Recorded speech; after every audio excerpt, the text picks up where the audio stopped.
Bonjour Colline. Bonjour Benoît. Bonjour Jeanne. Alors aujourd'hui, tu es là pour nous parler de comment mener un projet en mode design. Est-ce que tu peux juste avant nous dire qui tu es et ce que tu fais? Alors je suis Colline Malivelle, je suis designer, responsable innovation et design thinking au sein de l'agence Sismo Design et nous accompagnons des grands groupes, des organisations publiques à mettre en place des démarches d'innovation et mener des projets de design. Alors ça veut dire quoi concrètement mener des projets de design? Alors un projet de design, c'est tout d'abord s'attaquer à un problème pour trouver les solutions les plus pertinentes en utilisant une méthode bien précise. La première étape va consister à définir le problème que nous avons. Souvent, on arrive par une solution, on a tout de suite envie de résoudre quelque chose.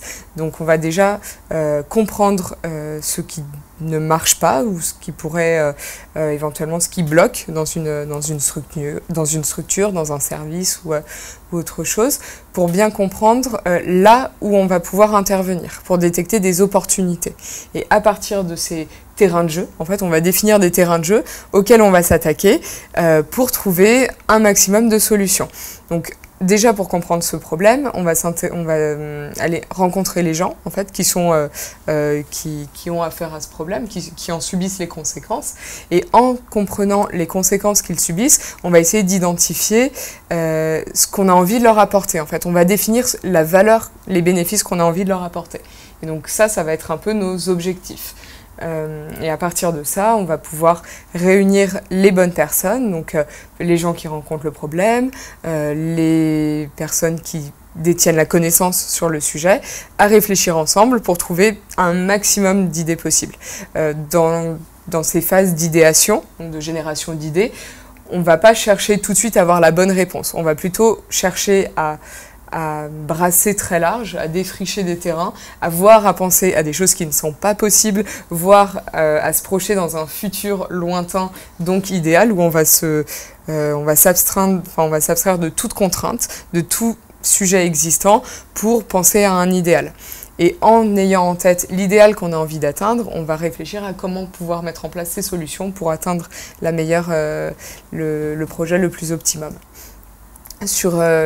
Avoir des idées, ça suffit pas. Après, il faut les rendre concrètes. Sinon, voilà, on a des listes d'idées, on ne sait plus quoi en faire. Donc, la meilleure chose pour voir si une idée est viable, c'est de la tester. C'est d'aller rencontrer les gens qui vont utiliser cette solution, que ce soit un service, une application, un nouveau mode de fonctionnement dans une structure. On va l'incarner, on va le prototyper. Donc ça veut dire on va lui donner une forme très simple pour pouvoir voir si la solution est faisable, viable et désirable. Donc c'est un peu les trois critères sur lesquels on va noter nos solutions. Donc on va tester ces idées. Donc c'est vraiment l'idée du prototype, c'est pas d'aller investir des gros budgets pour développer des projets finis. Donc on ne sera pas dans une logique de cahier des charges, d'investissement, de gros budgets qui vont mettre 2-3 ans à être mis en œuvre. On va se dire, bon, on a une idée d'application, je pense que tu sais tenir un stylo, tu sais tenir une feuille, on va la dessiner. On va dire, est-ce que cette idée d'application, est-ce que ça résoudrait ton problème? On va soumettre le concept on va dire à nos usagers ou à nos utilisateurs pour voir la réceptivité qu'ils en ont en fait, et l'appétence qu'ils ont par rapport à ces solutions. Plus on avance dans ces tests, plus ça nous confirme sur les solutions auxquelles on a réfléchi, et plus on va pouvoir faire évoluer la forme de ce prototype. Donc au début c'est du papier, après on va peut-être faire une maquette sur un logiciel de façon très simple. Ça peut même être d'ailleurs une maquette en PowerPoint. Ça c'est vraiment à la portée de tout le monde. Et on va ensuite simuler l'interaction, ou alors si c'est un service, on va peut-être changer le positionnement des meubles dans un espace pour dire repensons la façon dont nos usagers sont accueillis. Voilà. Et donc une fois que ces prototypes-là sont validés, qu'on a bien mesuré l'appétence qu'a eu, la faisabilité, on va pouvoir déployer en fait le projet, rentrer dans une logique un peu plus classique de roadmap, plan d'action, etc. Voilà. Mais la clé d'avoir cette démarche design, c'est de se dire on part sur un problème sans savoir à quoi on va arriver. Et c'est se laisser découvrir en tâtonnant au fur et à mesure, en étant toujours à l'écoute de la réceptivité des gens et et de revenir toujours à leurs besoins, à leurs attentes, qu'on va pouvoir trouver cette solution-là. Colline, est-ce que tous les projets peuvent être menés en mode design?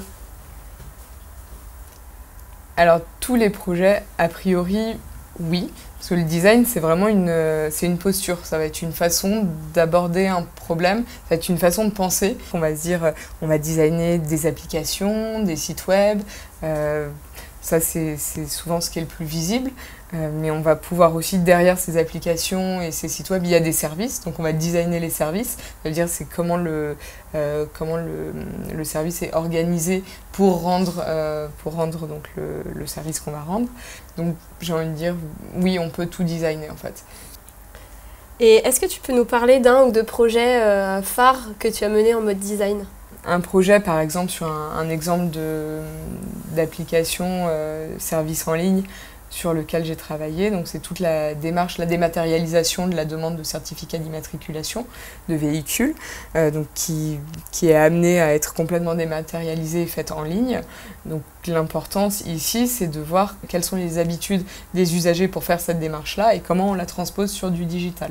Donc on a invité plusieurs usagers représentatifs du panel, un panel représentatif des Français, et on a des citoyens, et on a pensé avec eux. En fait, on leur a donné vraiment des crayons, des interfaces, des écrans, et on leur a demandé de dessiner l'interface avec laquelle ils aimeraient interagir. Et donc, on est sûr, comme ça, d'avoir les bons mots, les bonnes informations, et que ça soit que ça fasse sens pour eux, en fait. Et pas de répliquer la complexité technique ou administrative dans laquelle nous, on peut être, en fait.